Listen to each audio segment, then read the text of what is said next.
मैं स्वयं भाग्य विधाता हूँ। चलिए सुनते हैं ये कहानी। एक भिखारी मंदिर के पास बैठकर भीख मांग रहा था। तभी अचानक उसकी नजर एक धन्ना सेठ पर पड़ी, जो दर्शन करने के लिए आया था। वह बहुत मालदार नजर आ रहा था। उसने सोने की मोटी चैन और हाथ में सोने का कड़ा पहना था। भिखारी ने सोचा, इस सेठ से भीख मांगूंगा तो जरूर ये अच्छे पैसे देगा। वह उस सेठ से भीख मांगने लगा। भिखारी को देखकर उस सेठ ने कहा, तुम हमेशा भीख मांगते हो, क्या कभी किसी को कुछ देते भी हो? भिखारी चौंक गया और कहा, मैं आपको शक्ल से रईस नजर आ रहा हूँ क्या? मैं तो भिखारी हूँ, मैं क्या लोगों को दूंगा? इतनी औकात नहीं है मेरी। सेठ ने कहा, मैं एक बिजनेसमैन हूँ और मेरा काम लेन देन का है। एक हाथ से लेता हूँ तभी दूसरे हाथ से देता हूँ। अगर तुम कुछ दे सकते हो मुझे तो दो, तभी मैं भी दूंगा। बिना दिए किसी से कुछ मांगा मत किया करो। दर्शन करके सेठ गाड़ी पर बैठकर घर चला गया। इधर भिखारी के मन में सेठ की बात घर कर गई। वह सोचने लगा, शायद मुझे अधिक पैसा इसलिए नहीं मिलता क्योंकि मैं किसी को कुछ बदले में नहीं दे पाता हूँ। भला भिखारी क्या किसी को दे सकता है? लेकिन मैं कब तक लोगों को बिना कुछ दिए केवल मांगता ही रहूंगा। बहुत सोचने के बाद भिखारी ने निर्णय किया कि जो भी व्यक्ति उसे भीख देगा तो उसके बदले में वह भी उस व्यक्ति को कुछ जरूर देगा। लेकिन अब वह और अधिक उलझन में फंस गया कि वह क्या देगा। एक भिखारी क्या दे सकता है?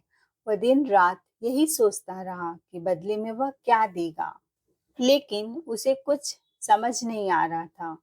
दूसरे दिन वह टहलते टहलते स्टेशन भीख मांगने पहुंचा।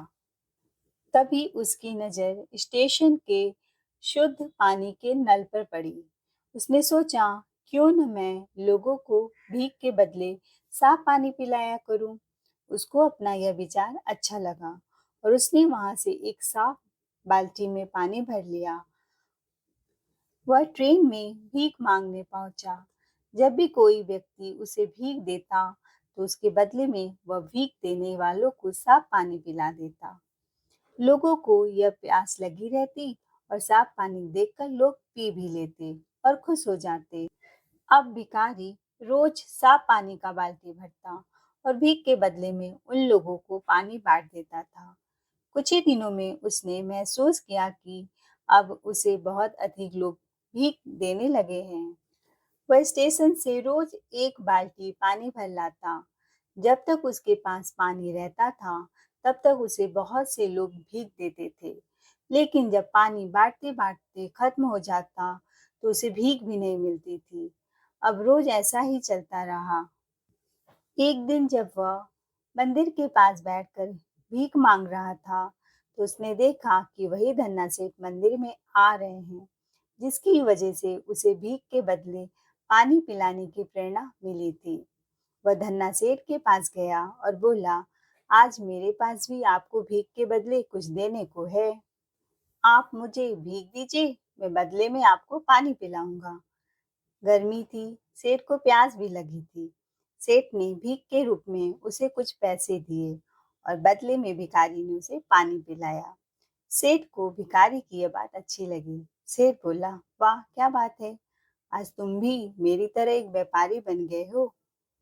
इतना कहकर वह सेठ अपने घर चला गया। लेकिन उस सेठ द्वारा कही गई बात एक बार फिर से उस भिखारी के दिल में उतर गई। वह बार बार सेठ की बातों को सोचता रहा और बहुत खुश होने लगा। उसकी आंखें अब चमकने लगी। उसे लगा उसके सफलता के रास्ते खुल गए हैं। वहां से सारे अंधकार मिट गए हैं। अब उसे आगे बढ़ने से कोई रोक नहीं सकता।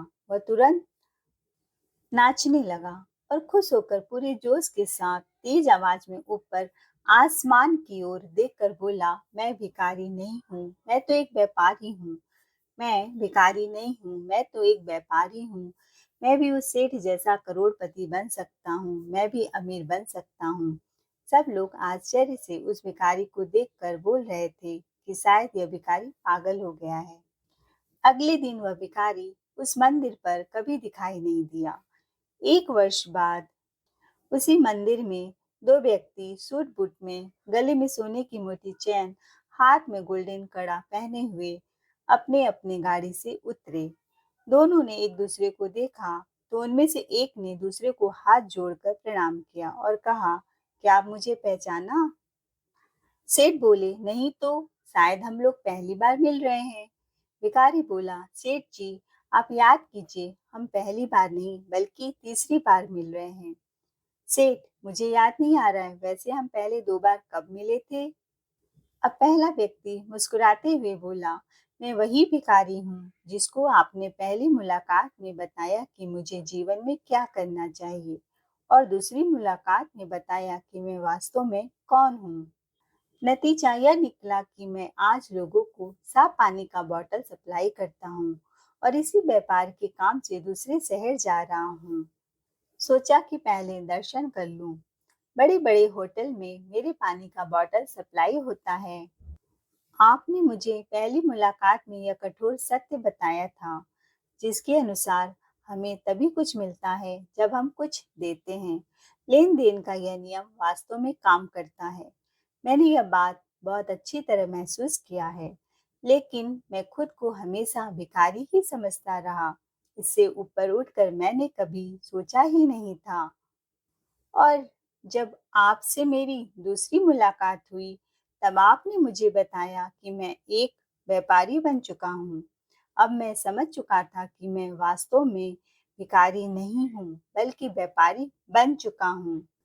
भिखारी ने स्वयं को जब तक भिखारी समझा, वह भिखारी रहा। उसने स्वयं को व्यापारी मान लिया, व्यापारी बन गया।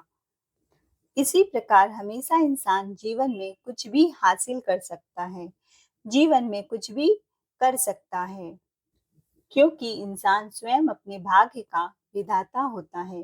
भाग बना हुआ नहीं मिलता है, अपने संघर्ष से उसका निर्माण करना होता है। जो व्यक्ति भाग्य के भरोसे बैठा रहता है, उनका भाग्य भी बैठा रहता है। बस आवश्यकता है सही दिशा में कर्म करने का। हम जैसा कर्म करेंगे, उसका फल भी हमें वैसा ही प्राप्त होगा। दोस्तों, आई होप ऐसी इंटरेस्टिंग कहानी के लिए चैनल को लाइक शेयर सब्सक्राइब जरूर करें। Thanks for watching.